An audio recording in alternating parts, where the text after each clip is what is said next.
আসসালামু আলাইকুম। মুই আজকে একটু গরুর গোস্তের বিরিয়ানি পাকামো। গরুর গোস্তটা বিরিয়ানি পাকানোর জন্য দিছি, গরুর গোস্ত সেদ্ধ দিছি। সেদ্ধ দেওয়ার মধ্যে আদা, রসুন, তেল, পেঁয়াজ সব দিছি, হলুদ বাদে। ওই যে তেজপাতাও দিয়ে দিছি, তেজপাতা দিলে ঘ্রাণ সুন্দর হয়। এই জন্য সব ময় মশলা দিয়ে গরুর গোস্তটা সেদ্ধ হইতে দিছি। গরুর গোস্তটা আমার প্রায় সেদ্ধ হয়ে গেছে। যেহেতু গরুর গোস্তটা সেদ্ধ হয়ে গেছে প্রায়, এখন মুই পোলাওটা বসানোর জন্য চেষ্টায় যাইতে পারি।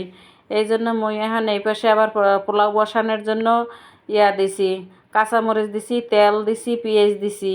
আর এই পাশে গরুর গোস্তটা সেদ্ধ হইতে আছে। এখন আবার একটু আদা রসুন দিয়ে দিলাম বাটা। আদা রসুন বাটা দিয়ে এরপরে এইটারে এখন মই একটু ভাজা ভাজা করবো। ভাজা ভাজা করার জন্য একটু লাড়াচাড়া দিলাম। ভাজা ভাজা করা হয়ে গেছে। এখন ওই যে পোলাওর চাউলটা ধুইয়ে আমি আবার দিয়ে দিলাম পাতিলের মধ্যে। পোলার চালটা আবার ভাজা ভাজা করতে হইবে, সেই লেগিয়া পোলার চালটা দিয়ে দিলাম। পোলার চালটা ভাজা ভাজা করে এখন পানি দিয়ে দিছি। পানি দেওয়ার পরে এখন চারিপাশ যে লাগিয়ে রয়েছে সেগুলো আবার একটু ছাড়াই দিতে হইবে, নাহলে আবার ওইগুলো তো আবার শক্ত হয়ে যাবে। এদিকে আবার মোর গরুর গোস্তটা সেদ্ধ হয়ে গেছে। গরুর গোস্তটা যেহেতু সেদ্ধ হয়ে গেছে, এখন গরুর গোস্তটা এটার মধ্যে মিলেই দিম। এই যে এখন এই গরুর গোস্তটার মধ্যে যা আসলো সব ডালিয়ে দিছি। ডাইলে এরপর এটার চাউলের লাগে আর এই গোস্তের লাগে মিলাই দিম। সবগুলো মিলাই দিলে এখন পানি পানি আছে, এই সময় মিলাই দিলে সব জায়গা লাগবে, নাইলে সব জায়গা লাগবে না।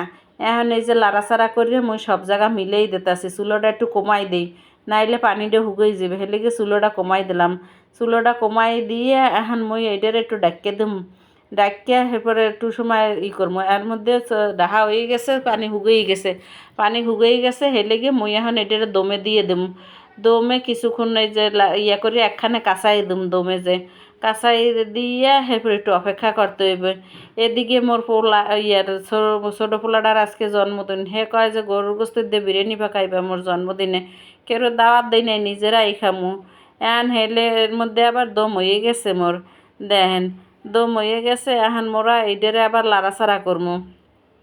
লাড়াচাড়া করিয়া করমু। এখন আগে একটু টেস্টি সল দিই। টেস্টি সল দেওয়ার কারণে খাবারটা ডাবল টেস্ট হয়ে যাব। এখন এই যে টেস্টি সলটা আমরা উপরে দিছি, উপরে টেস্টি সলটা দেওয়ার জন্য নিচের চালগুলো সব উপরে উঠমু। কারণ এই নিচে উপরে যে টেস্টি সলটা দিছি, এই টেস্টি সলটা নিচের দিকে নামে যাবে। আর যেহেতু মুই উপরে দিয়ে নিচ দিয়ে উপরে উড়েই দিছি, সেই লেগে মুই আবার উপরে আবার একটু টেস্টি সল দিয়ে দিলাম। এতে সমান